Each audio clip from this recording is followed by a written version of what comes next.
Isang pag-ibig na pinatatag ng panahon, ang silver wedding anniversary ni Dingdong at Jessa. Sa mundo ng musika at showbiz, maraming kwento ng pag-ibig ang dumaan at naglaho. Ngunit ang kwento ni Dingdong at Jessa Zaragoza ay nananatiling matatag, isang patunay na ang tunay na pagmamahal ay kayang tumagal habang buhay. Nagsimula ang kanilang love story sa iisang mundo, ang musika. Bilang kapwa mang-aawit, nagtagpo ang kanilang mga landas sa mga shows at performances, hanggang sa ang simpleng pagkakaibigan ay unti-unting nauwi sa mas malalim na damdamin. Sa likod ng spotlight, natagpuan nila sa isa't isa ang pahinga, suporta, at inspirasyon. Hindi naging perpekto ang kanilang pagsasama. Dumaan sila sa mga pagsubok, mga hamon na sumubok sa kanilang relasyon bilang mag-asawa at bilang mga individual. Ngunit sa halip na sumuko, pinili nilang kumapit, magpatawad, at magmahal ng mas malalim.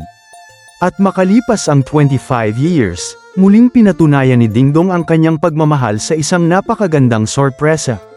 Sa pag-aakala ni Jessa na siya ay dadalo lamang sa isang event bilang performer at endorser ng isang jewelry brand. Wala siyang kaalam-alam na ang gabing yun ay inihanda pala para sa kanila.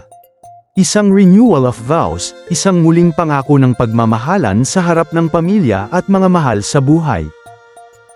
Habang unti-unting nabubunyag ang sorpresa, napuno ng emosyon ang buong lugar.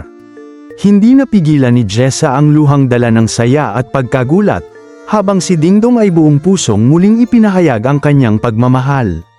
Kasama sa mga nakasaksi ang kanilang anak na si Jada Avanzado, na naging saksi sa isang pag-ibig na hindi lang tumagal, kundi lalong tumatag sa paglipas ng panahon.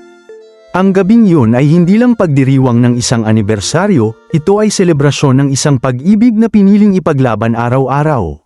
Sa kanilang kwento, makikita ang isang mahalagang aral, ang tunay na pagmamahal ay hindi nasusukat sa tagal lamang, kundi sa kakayahang manatili, magpatawad, at patuloy na piliin ang isa't isa, kahit sa gitna ng lahat.